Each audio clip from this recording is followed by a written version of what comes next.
샬롬. 2월 28일 월요일 하나님 나라를 시작하는 말씀 묵상 시간입니다. 어제 안병호 선교사님 말씀처럼 하나님 나라의 소망을 붙들고 한 주간도 주 안에서 믿음으로 승리하시기를 바랍니다.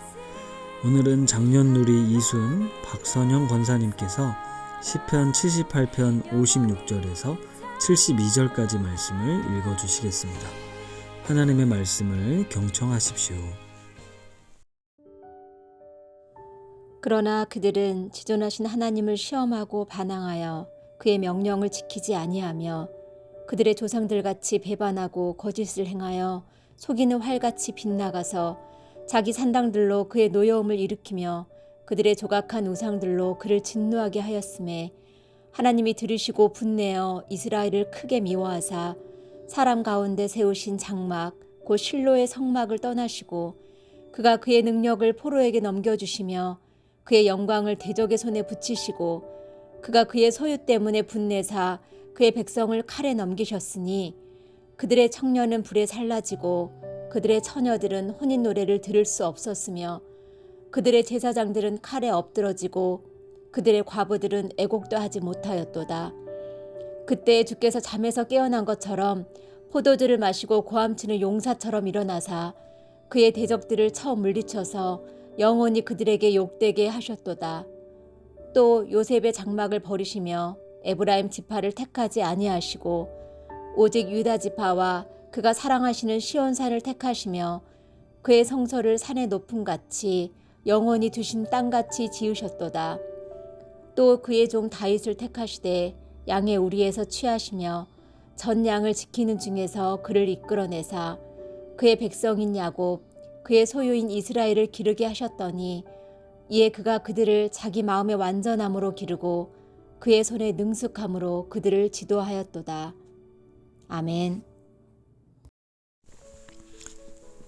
여러분은 하나님을 어떤 분이시라고 생각하십니까? 우리는 성경에 기록된 말씀을 통해 하나님을 알아갑니다. 하지만 상당히 많은 부분에 있어서 내가 바라고 기대하는 하나님을 만들어 놓고 그런 하나님을 믿는 경우가 있습니다. 그래서 하나님은 이러이러한 분이다 라고 생각하고 내가 생각하는 내가 만들어 놓은 하나님이 아니면 믿지 않고 순종하지 않는 경우가 있습니다. 오늘 시편 78편 말씀은 지나온 이스라엘의 역사를 통해 우리에게 교훈하는 시입니다. 출애굽과 광야 여정 속에서 보여주었던 이스라엘 백성들의 이야기. 이 내용은 하나님을 신뢰하지 못하는, 그래서 우리 주님을 계속 배신하고 실망시키는 이스라엘과 이런 이스라엘을 끝까지 사랑으로 품으시며 약속을 지키시는 하나님이 나옵니다. 55절 말씀은 하나님께서 이스라엘 백성을 가나안 땅에 살게 하셨다라고 말씀합니다. 그런데 56절은 그러나 라고 시작이 됩니다. 이 말씀을 보면 이스라엘의 실패는 하나님의 주인 되심을 인정하지 않고 내가 주인 되어 하나님을 종처럼 이용하려고 했기 때문이라 생각이 됩니다.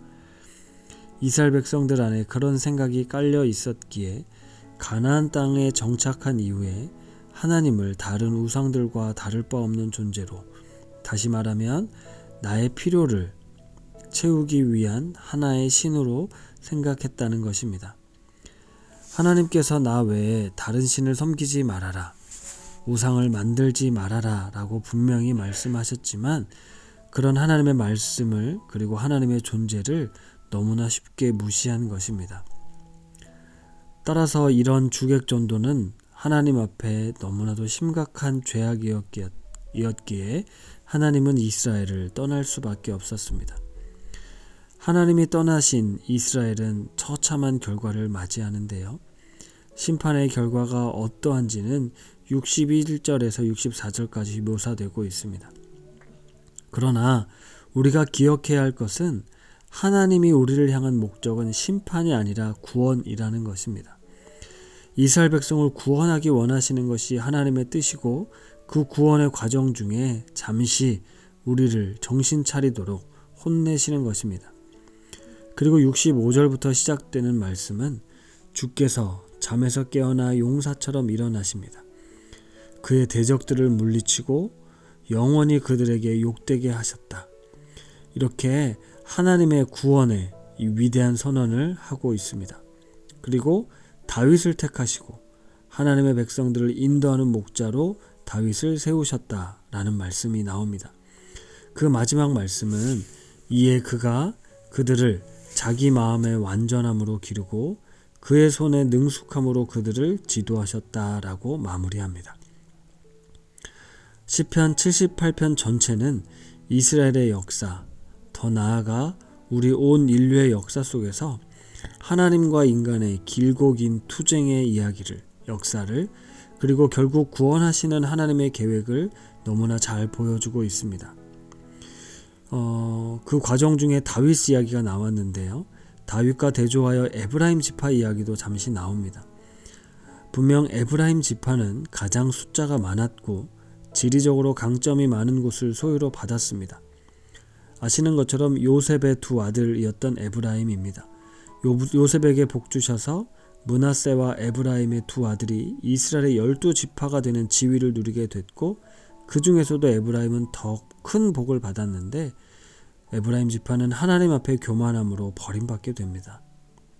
반대로 하나님을 간절하게 사모하고 사랑했던, 그리고 겸손하게 주님의 말씀에 순종했던 유다 지파는 하나님의 사랑을 입고 결국 다윗이라는 위대한 왕을 배출하게 되는 것이죠. 명확하게 구분되는 두 지파의 이야기 속에서 하나님의 주인 되심과 다스림을 겸손히 인정하고 그 말씀에 순종함으로 살아가는 인생에게 주어지는 복을 깨닫습니다. 오늘 내게 주어진 삶의 현장에서 하나님을 시험하고 반항하여 불순종하는 삶이 아니라 구원의 역사를 이루어 가시는 하나님에 대한 믿음으로 신실하게 주님을 따르는 주님의 자녀들이 되기를 기도합니다. 말씀을 생각하며 기도하겠습니다. 하나님 아버지, 우리의 불순종과 교만함으로 인해 하나님께서 우리를 떠나실 수 있음을 알게 하옵소서. 하나님이 떠난 이스라엘의 비참함이 우리에게도 찾아올 수 있음을 알게 하옵소서. 하나님을 그저 다른 우상들과 같은 하나의 신으로 만들어 내가 원하는 대로 하나님을 이용하려 하는 어리석음과 교만함이 우리 안에 있음을 회개하며 하나님이 주인 되심 앞에 겸손히 순종하는 삶을 살게 하옵소서. 예수님의 이름으로 기도드립니다. 아멘. 이스라엘의 역사 속에 하나님께서 베푸신 구원의 경륜을 기억하며 잠시 묵상과 기도로 나아가겠습니다.